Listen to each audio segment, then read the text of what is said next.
shots on it. He didn't care about that. He just wanted to win. Kevin Durant's ego got so big from the fact that everybody was saying, oh, you couldn't win unless you go to Golden State. You couldn't beat Golden State, so you had to join it. So his ego was so big, he leaked to Golden State. And it wasn't just because of the Draymond Green situation. That was some of it. When Draymond Green snapped at him on the bench, yes, that was some of it. So the point of it is, he wanted to show people he could get his own team like LeBron. His own team like yeah, and I can go win. And how that worked out for him? He did it in Brooklyn, failed.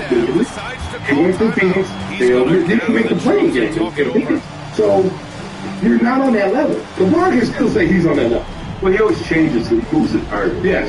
The goal was always moving. Yeah. One time it's about how many championships you won. They said, rings don't matter. Rings don't matter. So I remember distinctly when you go to Miami, was it not 1, not 2, not 3, not 4, all the way to 8. Okay? Listen. At the end of the day, you would never be able to discredit, what Bill.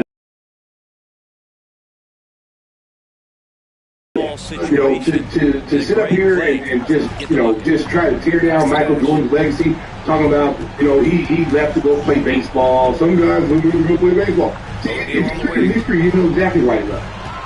That was a dream his father wanted to do. That guy was mourning the death of his father. Okay? We were all part of that. We were all part of that. I remember where I was when I got the news. We were playing a celebrity softball game at Comiskey against Michael Bolton.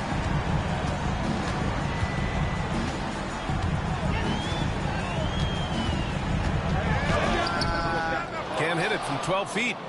Well, that's a shot they want just about on every possession if they can get it. He doesn't make them all, but still very much a high percentage look. A little over 2.5 minutes off the clock in this final half of play. Kicks it out to Antetokounmpo.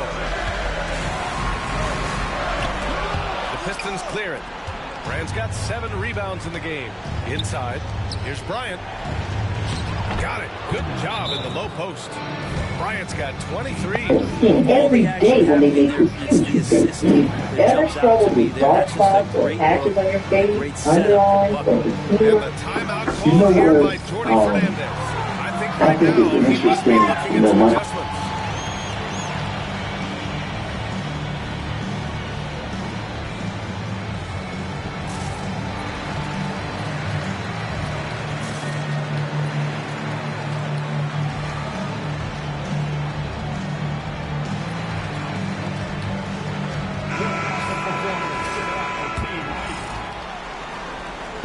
Legacy. Because Michael has always been on the side of you can't compare errors.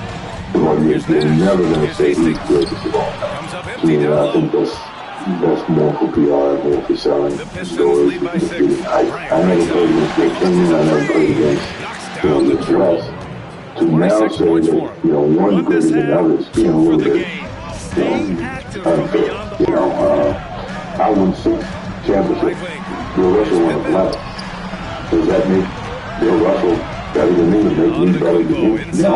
Because he played different eras. So when you try to equate who's the greatest of all time, someone said, I agree. Here's the thing. Just trying to dominate your era. Think you're the best player in your era. Which Michael Jordan and undoubtedly, I don't even think the biggest LeBron guzzler in the world would say. He tried to throw it down over the top. Instead, he'll shoot free throws. Kobe Bryant. His 3rd personal foul. First team foul. And out the line, shooting 2.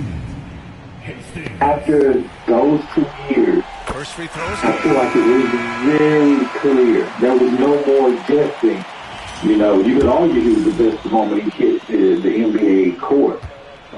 But after those 2 years, it was undeniable globally. It was like, oh man, oh boy. The Pistons lead by 7. This don't look like nothing we had before. It looked like a little piece of this, a little piece. Look like pieces of things we had before. Not all of one bunch like all this. one bunches, you gotta be dead. The game grew so much even better, whatever. So the players are now able to be got a passing gene on them. Compensated at the level that they're on. Now, here's the thing.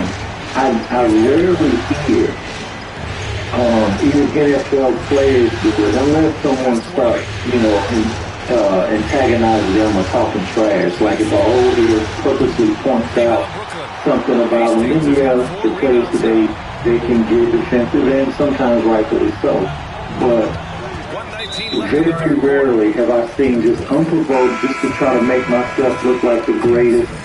I've heard someone say from this era, like a wide receiver. You're probably never going to hear a great wide receiver say, "Oh, Jerry West, he didn't have to deal with social media." Like LeBron James, I'm gonna be honest with you, as great as he is, that's part of his legacy too. He's going to be remembered for crying for attention. And I'm going to be perfectly honest. This is not to get too deep in it. I think something about that has to do with having a father early on in life. Listen, nobody's talking about it, but I feel like he's accomplished so much, and he's one of the best philanthropists. So giving him all props on what he's doing, I think where you can be flawed as a person though, and I think he has a level of insecurity with not being seen as the greatest player of all time outside of his core pro LeBron group, and that's fine. It's objective. They never played the same era, so you can say, oh, he would have dogged Jordan because he was 280 pounds and he could jump out the gym and he was this. Yeah, but that ticker has looked weak in moments, and he's caught kisses in series. Jordan was but never caught clean. Always was on some, I'm coming back better. I'm going to do what I have to do to get better. That's he lost multiple times in a row. Just can make it so much easier for your teammate when you throw that lead pass that gets to him right on the money, whether that's on the run or in the shooting. And as we end the third quarter, a double-digit deficit will make it tough to come back. It was somebody, you know what I'm saying? Like that's kind of backhanded. That is very kind of backhanded. Who said Chris Bosh wasn't enough? He never said that. I don't know. To now. Not 2, not 3, not 4, not 5, not 6, not 7. On here just, I don't know. I think it's... So why you make the video, bro? Let me know what you guys think, though. Maybe I'm out of pocket. Be sure to like, subscribe, hit that notification bell. I'll let you guys next time. For intelligent identity protection, Smarter Identity IQ. Smarter is protecting what's yours with real-time monitoring and alerts for all free credit bureaus. Click or visit IdentityIQ.com to start your 7-day trial for $1. And at the 3 spot.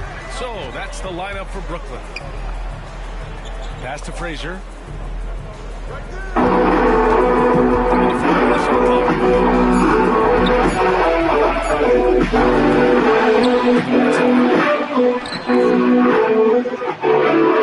Ryan against Thompson. Building a relationship and having a relationship with the audience, sometimes by certain people, to me, it feels like they're treating it as I'm being rebellious. Or I'm like, here's Thompson. It's rebounded by Pierce. Well, would you look at that? I've been telling you guys for around a year now that Triple H is an ego maniac. And after Karen Cross's release from WWE, I think it's safe to say, if you haven't known this already, Triple H is an ego maniac. As Karen Cross references in the clip, yes, getting over naturally feels like an issue to talent because it is an issue for Triple H. Triple Fraud will never push you if you get over without his system, or Triple H is not the one who's actually pushing you to get where you are, like a Cody Rhodes or a Rhea Ripley or a Gunther, etc., Braun Breaker, and now etc. He will never push you. He's not going to push you, bro. Why do you think that LA Knight, Carmelo Hayes, what's it called, Montez Ford, who's been way overdue for his push, etc., Drew McIntyre, even look at the work that he did last year and where he's at now. And you tell me that those people are not getting pushed, but Cody Rhodes is a two-time WWE champion, and in the last year alone, Gunther is a two-time world champion in the last year alone. How is that possible while LA Knight and Carmelo Hayes win nothing? Can you please explain that to me? How is Karrion Kross, even though I think Karrion Kross is a jobber, I don't think he's that good in the ring. I think he's in some parts he's pretty miserable and bad at points. But that's not what this is about. Karrion Kross, I have to give him respect, as I meant, I have to be honest, I do have to give him respect. He's just a man trying to further his career and trying to do the right thing. And he was able to naturally get over with a portion of the audience. Therefore, he should be rewarded. At some point, that's to give him a modicum of respect. There's still a reason why Big G, Grayson Waller now, is a consistent show up or has consistent appearances on Raw, while Karrion Kross is getting fired, while selling merchandise, which again, the merch are declining over the last year, but that's not the point. The merch that he's selling, merch obviously is getting over with a portion of the audience, and he's barely getting featured, but Big G is getting featured. That's not acceptable, and everyone should already know that and agree with it. I'm not saying that Grayson Waller should get fired or anything, but you have to evaluate your talent. Guys like Drew McIntyre or LA Knight or a Carmelo Hayes or a Montez Ford should not be waddling around and catering or in the mid-card or undercard jobbing out. And while, guys like Braun Breaker are two-time Intercontinental champions in the last year, he's fearing and beating down Roman Reigns in main event storylines. You know what I'm saying? You have situations where Seth Rollins is winning a world title for the second time in the last couple of years. Gunther's a two-time world champ. Rhea Ripley gets in every single women's world title match because she's going to take back a title that she never lost, yeah. And then Cody Rhodes is a two-time WWE champion in the last year.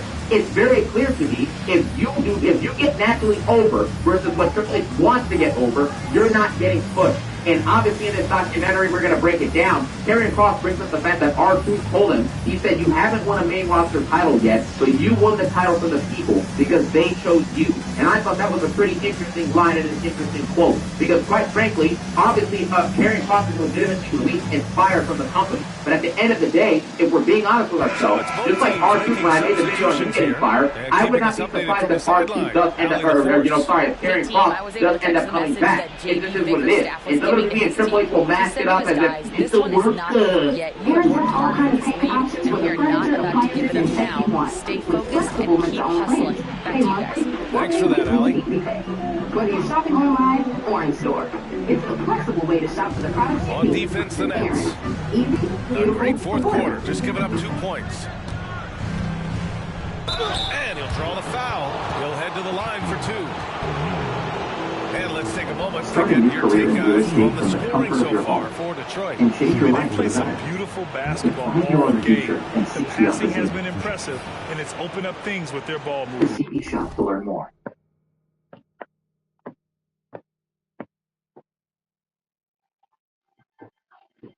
It's all part of the show. Does it feel like Mania season now? Have I been booking WWE to the ground for the last year? You know what I'm saying? It's absolutely embarrassing, man. And even if Karrion Kross gets brought back like Ron Killings, you know what I'm saying, or R-Truth, at the end of the day, Triple H's ego is going to get in the way. He's going to be pissed off that he had to bend the knee to the fans and do something he didn't want to do. So after a month or two of Karrion Kross being back, be prepared for him and his wife to probably get booked like undercard jobbers who don't even get featured on the show. Just like R-Truth came back, was a third fiddle in the Cena and Punk feud, and then beat D-Lister Black on SmackDown, disappeared for a few weeks, and then was playing the classic old comedy, goody two-shoes R-Truth. Yeah, what's up? What's up? What's up? You know what I'm saying? When he had all that momentum after Money in the Bank, he could have done something special, and that is what Triple H gave him, because his ego is ruining this company. I've said this multiple times, but it is a fact, and we're seeing it in front of our face. Now, I will preface this, and I will be honest. You guys know how I feel about Karrion Kross. I have been saying on the record, I'm not going to sit here and lie to you guys. Yes, I've called him a jobber. Yes, I've said he's overrated. Yes, I've said he's bad to mid at best inside of the ring. And yes, I've said that as a storyteller and as a character worker, I haven't seen anything that would warrant him, being placed on the show on a mid-card or even an upper-card main event spot like some fans want, more than other guys that I'll reference in this video. Some of them being like a Carmelo Hayes or a Knight or a Drew McIntyre, etc. However, just off of respect alone, I have to acknowledge that him getting fired is probably a little bit overdone. You get what I'm saying? Like, in all seriousness, I can see why he got released. Let's be real. He hasn't done anything in his recent WWE run that would warrant, like, oh, we have to re-sign this guy immediately. It's not like that. It just sucks to see that as he was trying to get a, as he was starting to get over more and getting an improvement in his storylines and all that other stuff, he finally got released. And that's just the bottom line about it. I'm not going to sit here and cry and say that, oh, Karrion Kross should have never been cut. He should have never been released. I'm not a big Karrion Kross fan, and I don't really see a reason for this guy to be anything about maybe a mid-carder at best. But if that's the case and fans are really supporting this guy, we'll see how they react on Raw and on SmackDown and throughout these shows. But if that's the case and they really want him back, then he probably will be back, and I don't have a problem with that necessarily. And obviously, none of this stuff is personal. Now, it's personal between Triple H and WWE and Karrion Kross and those people, but I'm just giving you my take on the subject matter at hand, because I think that Triple H is an egomaniac, and this is absolutely ridiculous. But obviously, there's no personal bad blood here. I have no issues with Karrion Kross, the actual human being, and same with his wife. He seems like a pretty good man, and she seems like a pretty good woman. So I have no complaints with anything like that. I'm just talking about what's happening in the entertainment form that is WWE, which is rapidly dying and becoming worse and worse by the week. Some other important things to note about this Karrion Kross documentary is that he brings up how obviously he wanted to stay in WWE forever. He literally says that word for word in the documentary. He wanted to be there forever, and he really hopes to return, and he hoped to get re-signed, obviously. But apparently he had contract discussions with WWE back in January, and he said they weren't substantial, basically, and they were very disappointing. And obviously because of that, he didn't choose to re-sign at that moment or even get, a contract extension or anything like that, because he was disappointed with the way the contract talk went. You don't have to live in Latin America to speak Spanish. The only thing you have to do to improve your Spanish speaking is speaking Spanish, and I found the perfect app. Well, the three-point after shot I has downloaded been was absolutely it huge is for literally this entire game. And let's be honest, you have to knock down threes to win games these days. Yeah, Detroit making a change here. Bryant's checked in. Because, So of course, anything that has been going on currently with the WWE product has suffered, and it's all because of none other than Paul Triple F, Triple Fraud, Triple K left back. Because the reality is, we should have gotten The Rock versus Roman Reigns at WrestleMania 40, okay? That is essentially where all of this is stemming from.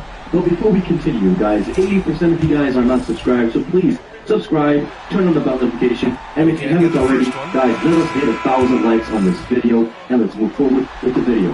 The reason why all of this goes all the way back to February 2024, when The Rock came back, he got on the mic and he said, "Should the Rock sit at the head of the table?" Right? And then he essentially issued a challenge to Roman Reigns. And let me paint you guys a picture here. WrestleMania 39 happened. Roman Reigns versus Cody Rhodes was the main event. Cody Rhodes almost has Roman Reigns beat. So Sikoa enters the match. Samoan Spike on Cody Rhodes. Roman does a spear, 1, 2, 3, and Roman retains in a dirty finish. And right away, what happens?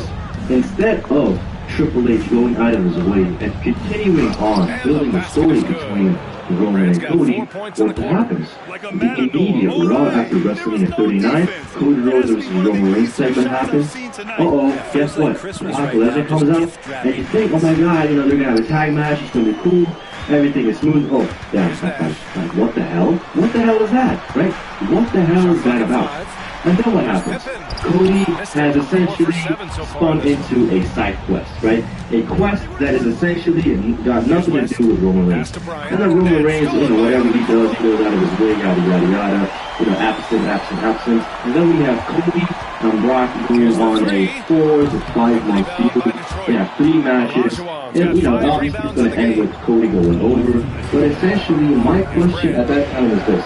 If Roman and Cody are not going in there and finishing the feud that they have, I am going to talk out, because going into WrestleMania 39, I wasn't really tuning into wrestling that often. Like, I would tune into SummerSlam, I would tune into WrestleMania every single year, but in terms of following the time, I simply couldn't care one bit.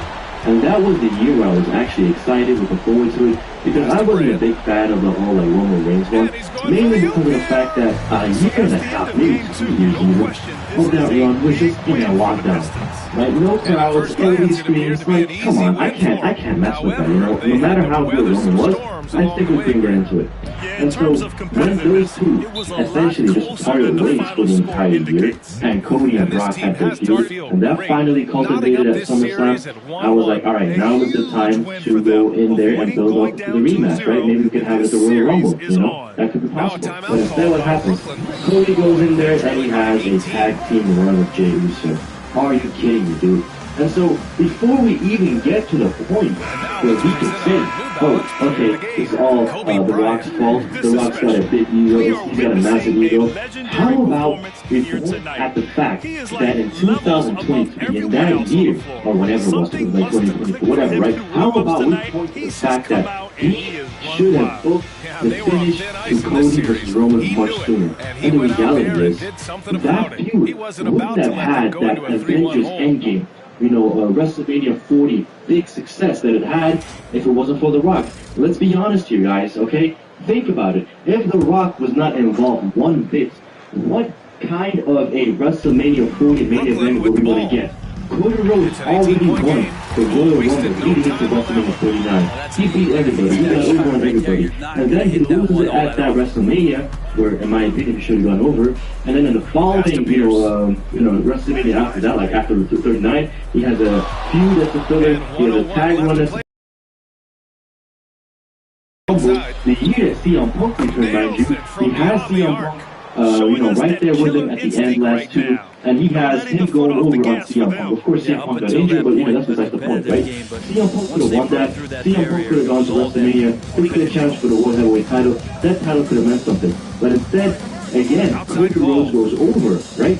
2 years back-to-back, winning the Royal Rumble, and he goes into another feud with Roman Reigns. And guess what's going to happen here? Of course he's going to win. Of course he's going to win. Like, what the hell's going to happen, man? Like, think about it. It's just the most obvious 50-50 booking that I just can't stand, bro. It's the same thing with Once in a Lifetime. John Cena versus The Rock. That only meant something because we thought it was going to be the only time they would wrestle, right? The Rock hasn't been there for years. John Cena is the new head of the table. Who's going to win? The old guard or the new guard? Old school or new school, right? It was actually like so much momentum that went into that match. But instead, everything essentially fizzled out as soon as the match was over. The Rock got over, he got the title off CM Punk, and then what's going to happen? John Cena versus The Rock at the following year's WrestleMania. If that second rematch didn't happen at WrestleMania, this match, that match that John and Rock had at the first match, dude, that would have been one of the top 5 wrestling matches of all time. Everybody would have remembered it, but no, they had to taint it. And the reality is, if The Rock didn't insert himself back into the WWE,